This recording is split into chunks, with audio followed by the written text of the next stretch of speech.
This is the upcoming Absolute Pro. You might be familiar with the first generation Absolute, and with that device, it was definitely focused more on streaming. And in my opinion, the CPU they opted to use for that one was a bit underpowered for basically anything else that you wanted to throw at it, except for low end emulation.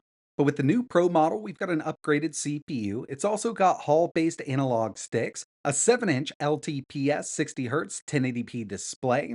And when you compare this to x86 handhelds on the market, this is definitely a much smaller device, coming in really light at 480 grams with that 7-inch screen. But unfortunately, it's not an x86 device. This is still using an ARM chip, and it's running Android 13. Personally, I do like the overall design, and as you can see, we've got kind of a transparent smoke shell on the new Pro model. And while the screen here isn't a super high-end AMOLED display, it actually looks really good. Again, it's an LTPS display, but it's got some super deep blacks and really great color. Around back here, not much going on, but we do have a little bit of grippy texture on the shell itself. And you might notice there's no intake or exhaust vents on this, and that's because it's all passively cooled internally. You don't have to worry about a noisy fan or anything like that. It's got one USB Type-C port on the bottom, a 3.5mm audio jack, and a micro SD card slot. Up top, power button, volume rocker. And when it comes to the overall specs of the new Absolute Pro, they opted to use the MediaTek Genio 510. We actually haven't seen this in a handheld, and that's because it's more of an IoT CPU. But with this, we have 6 cores arranged in 2 A76 super cores and 4 A55 efficiency cores, but all 6 of them only clock up to 2 gigahertz. This is going to offer a big boost in performance over the original for sure. I mean, it is working with a lot more power here, but it's still not on par with a higher end Snapdragon CPU. This also has 4 gigs of RAM, 64 gigabytes of internal storage, but you can add a micro SD card up to 2 terabytes, a 7-inch LTPS 1080p display, 60 Hz, obviously 16 by 9 being 1080p. It's got Wi-Fi 5, and I was really hoping we'd see Wi-Fi 6 here, but it does support 2x2 MIMO.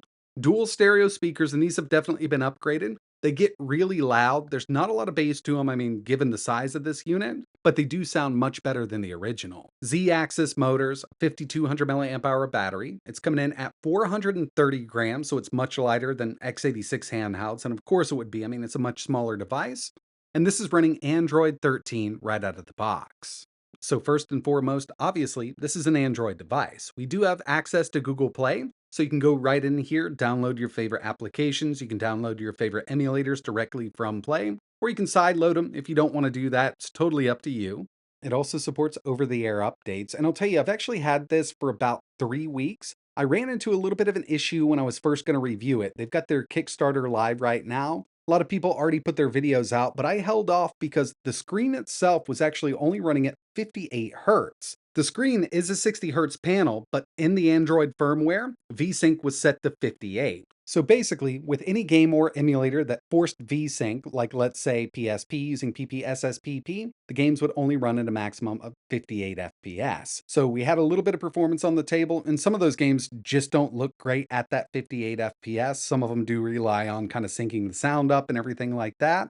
But since then, they have sent a firmware update out, and everything is super smooth now. Really glad that they got to it so quick. It was an issue that I ran into, and with over-the-air updates, this is great for community feedback. They could just send new updates out if something's wrong, if somebody wants something added, and hopefully that's what they do with this device.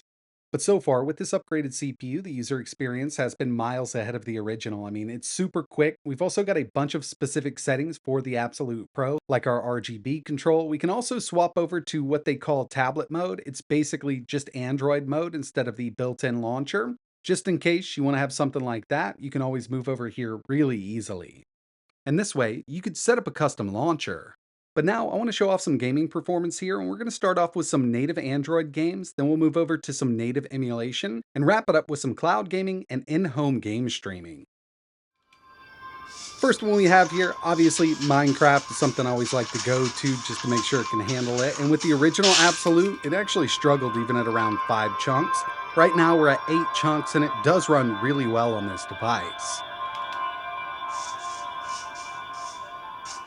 I also wanted to test out Asphalt Unite, and for 99% of the games that do support a controller, the built-in controller here is going to be supported. It'll kind of show up as an Xbox 360 controller, but unfortunately with something like Call of Duty Mobile, just wasn't detected.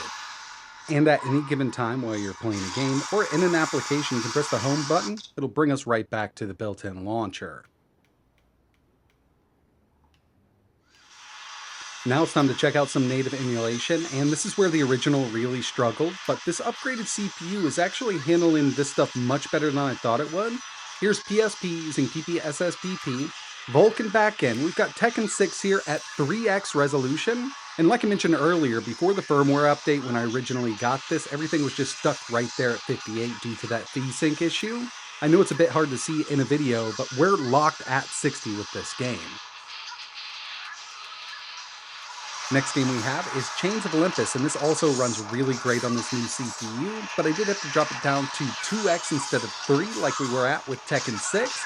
But given that this game will run at 2x, which it's definitely a harder one to run on lower-end Android devices, it means that as long as the game is compatible with the PPSSPP emulator, which is the majority of the PSP library, they're going to work great on the Absolute Pro, anywhere from 1x up to 3x resolution, and you could definitely take it past that with easier 2D games. Dreamcast is another system that's going to run amazingly on this, whether you want to use Recast or Redream. I've got Redream going here. Marvel vs. Capcom 2, and this is going to give us a chance to test out this D-pad. It's actually not a bad feeling D-pad here. Kind of play from the outer edges instead of with some of the lower end devices, you got to play from the middle of the D-pad. But with this, I'm on the outer edges, and it's not bad. I do wish it had a little more roll to it. Kind of feels a bit flat for my liking, but that's personal preference. Let's see if we can pull some of these uppercuts off. Ooh, definitely missed that one. There we go.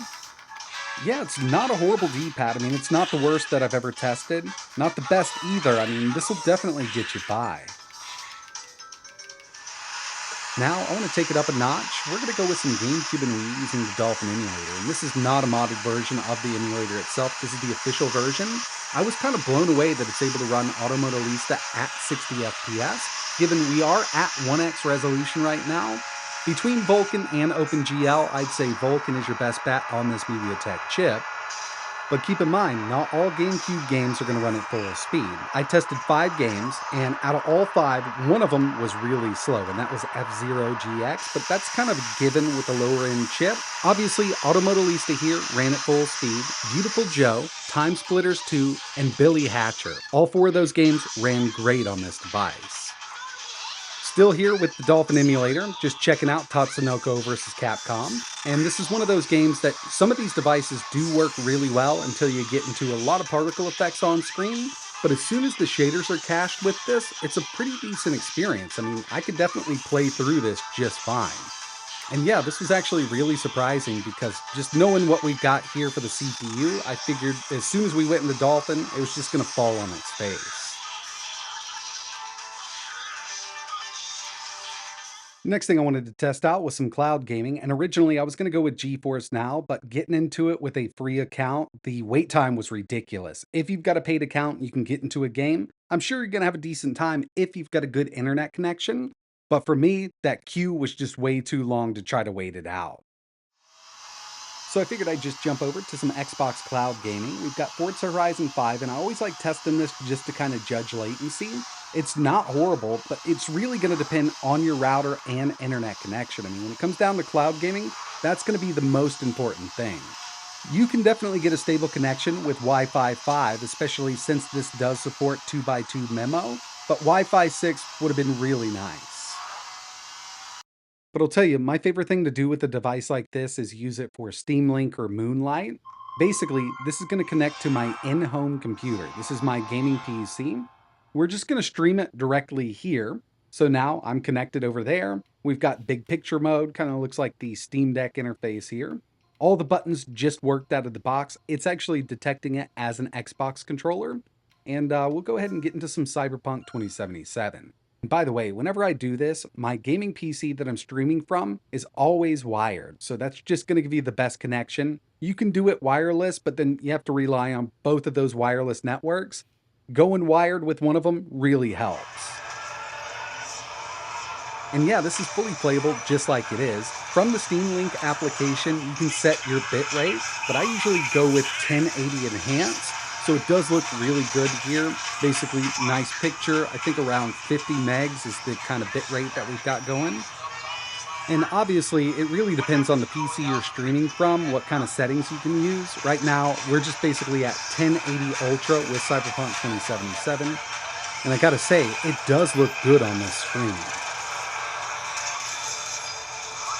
The final thing I wanted to talk about here were a couple benchmarks, just facing it off against the Logitech G Cloud and the original Absolute. For this type of device, I'd say the Logitech G Cloud is kind of its closest competitor right now. I wanted to test GPU and CPU. First up, we've got 3D Mark Wildlife, a GPU benchmark. The original Absolute got a score of 342, I mean, really low on the list. G Cloud coming in at a 977, and the Absolute Pro coming in with a score of 1205. So, yeah, it's beating out the G Cloud Snapdragon 720. And when it comes to CPU multi core performance for Geekbench 6, the original Absolute 601, G Cloud 1662, and the Absolute Pro at 1872. So we've got a bit more power here, but it's not a dramatic jump over the G Cloud. And as for pricing, they are running a Kickstarter. Early bird on this is 209, so regular price is going to be 249. The G Cloud does go on sale every once in a while, but right now it's actually listed for 299 on Best Buy, so definitely keep that in mind. But overall, I mean, it is a nice upgrade from the original. It's not going to be for everybody. I mean, for what we have here, if you're into cloud gaming and game streaming, you might already have a device that you do that with, probably the phone in your pocket with an attached controller. But if you're looking for a dedicated device, this is definitely another option we have on the market.